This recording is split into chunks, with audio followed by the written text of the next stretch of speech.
একবার পরীক্ষা দেওয়ার পরে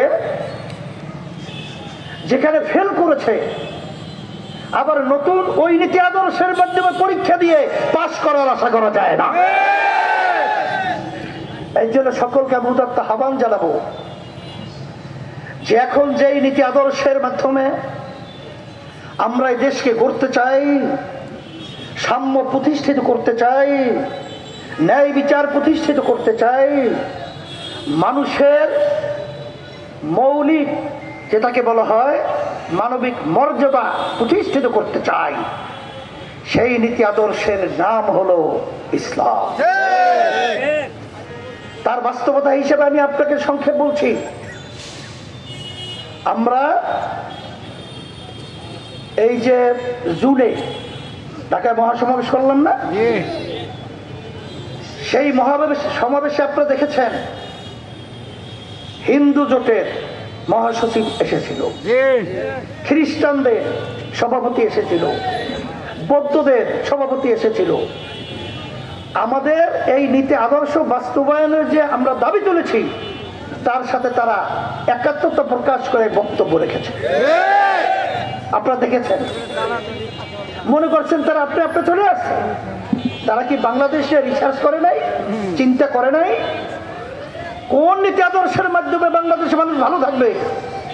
হিন্দুরা বুঝলো, খ্রিস্টানরা বুঝলো, বৌদ্ধরা বুঝলো, কিন্তু আজকে দুঃখ সহকারে বলতে হয় মুসলমান সন্তান এখনো বোঝে নাই।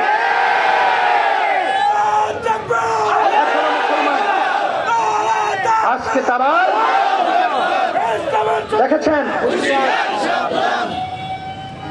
আমরা দুঃখ সহকারে বারবার আপনাদেরকে স্মরণ করে দেওয়ার জন্য বলছি,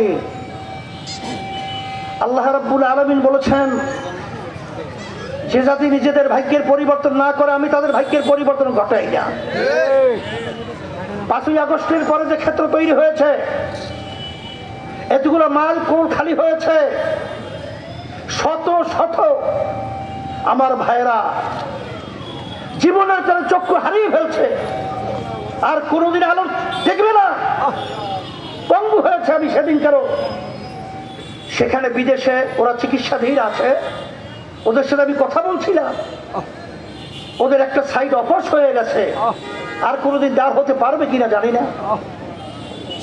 এই অবস্থায় এতগুলা জান, এত মানুষ পঙ্গু, এত রক্ত, এত কিছু হওয়ার পরেও আবার সেই আগের ধারাবাহিকতায় আবার চাঁদাবাজরা আসবে, আবার খুনিরা আসবে, আবার স্টেশন দখলকারীরা আসবে, আবার ঘাট দখলকারীরা আসবে, আবার দিল্লিতে বৃষ্টি পড়বে, ঢাকা বাংলাদেশের ছাতি ধরবে। এটার জন্য মানুষ জীবন দেয় নাই, রক্ত দেয় নাই, পঙ্গু হয় নাই। প্রয়োজন হলে আবার বাংলাদেশকে স্বাধীন করার জন্য আবার রাজপথে মানুষ এই জন্য আমি সকলকে উদাত্ত আহ্বান জানাচ্ছি, মাঠ কিন্তু উর্বর রয়েছে, ফসল আমাদেরকে ঘরে নিয়ে আসতে হবে। আজকে যদি আমাদের এই ফসল জমি নিয়ে আসার জন্য আমাদের তৎপরতা যদি আমরা না বাড়াতে পারি, আবার এখানে আগাছা জন্মাবে, আবার সেই মা সেই চিৎকার মারতে থাকবে। আজকে কতদিন পর্যন্ত আমার সন্তান আমাকে মা বলে ডাক দেয় না, আর মায়ের কোল খালি দেখতে চাই না, আর আমাদের দেশের টাকা বিদেশে পাচার আমরা দেখতে চাই না, আর আয়না ঘর দেখতে চাই না, আর পিল খেলার সেই আমাদের চৌকাশ অফিসারদেরকে নির্মম ভাবে হত্যা করার ইতিহাস আমরা বাংলার জমিনে দেখতে চাই না। এর পরিবর্তন যদি করতে হয়, এই পরিবর্তনের জন্যই ইসলামী আন্দোলন বাংলাদেশ, আপনারা দেখেছেন 53 বছর যেই পদ্ধতিতে নির্বাচন হয়েছে, এই নির্বাচনটা কি হয়েছে?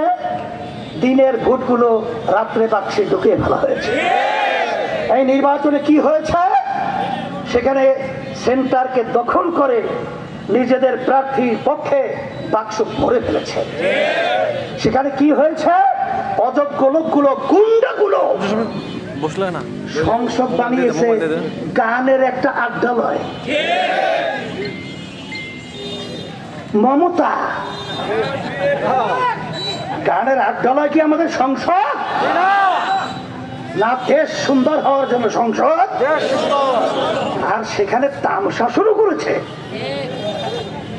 এই জন্য আমি আমার ভাইদেরকে বলবো, আসেন, আমরা পিআর পদ্ধতি নির্বাচন চেয়েছি। কেন? 35-40% ভোট পাওয়ার পরে তারা দেশ পরিচালনা করে, এককভাবে ক্ষমতায় যায়। এরপরে সংবিধানকে চটি বই হিসেবে ব্যবহার করে, যখন মন চায় সেরকমই সংবিধান পরিবর্তন করে। এটা কি মামু বাড়ির রান্নাবাড়ি খেলা নাকি যে মন চায় যাবে তাই করতে হবে? এই জন্য আমি বারবার বলছি, কে শুনবেন তা জানি না, আমার ডাক শুনে যদি কেউ না আসে রে, একলা চলো রে, আমাদের একলা কথা বলতেই হবে। এই দেশকে সুন্দর করার জন্য ইসলামী আন্দোলন বাংলাদেশকে ভয় দেখে লাভ নাই, চক্ষু রাঙ্গিয়ে লাভ নাই। আমাদের সর্দির ভয় নাই, কুমির থাকে পানিতে, ও আমার সর্দির ভয়টা কিসে? ইসলামী আন্দোলন বাংলাদেশ প্রতিষ্ঠিত হয়েছে, অদ্যবধি পর্যন্ত একজন এমপিও আমাদের সংসদে ছিল না, যায় নাই। এই জন্য আমাদের কোনো এমপির লোভ নাই, মন্ত্রীদের লোভ নাই। আমরা দেশের সন্তান, আমরা দেশে জন্মগ্রহণ করেছি, এদেশের ভালো মন্দের সাথে প্রতিটা ক্ষেত্রে আমরা সম্পৃক্ত। এই জন্য এই দেশ নিয়ে কথা বলার অধিকার আমার রয়েছে, এই জন্য আমরা কথা বলছি। এই জন্য আমি সকলকে উদ্যত আহ্বান জানাবো, আসেন, 40% ভোট পাবে, 60-65% ভোটের কোনো মূল্যায়ন নাই, আছে? আর পিআর পদ্ধতির নির্বাচনে প্রতিটা ভোটারের সেখানে মূল্যায়ন হবে, প্রতিটা ভোটার তার ভোটের কার্যকারিতা নিশ্চয়ই পাবে। এবং পিআর পদ্ধতি নির্বাচনের মাধ্যমে এককভাবে সরকার ক্ষমতায় যাওয়া এবং ফ্যাসিস্ট চরিত্র হওয়ার সুযোগ থাকে না। এবং পিআর পদ্ধতির মাধ্যমে গুন্ডা তৈরি হয় না, কালো টাকার দৌরাত্ম্য তৈরি হয় না, পেশি শক্তি তৈরি হয় না, আর স্টেশন এবং বিশেষ করে সেন্টার দখলের সুযোগ থাকে না। এই জন্য 91 দেশের মধ্যে পিআর পদ্ধতি নির্বাচন হয়েছে। যেহেতু সংস্কার করতে হবে, তারা সংস্কারের জন্য জান দিয়েছে, এই জন্য বলবো সবচেয়ে বড় সংস্কার হলো নির্বাচন পদ্ধতি সংস্কার।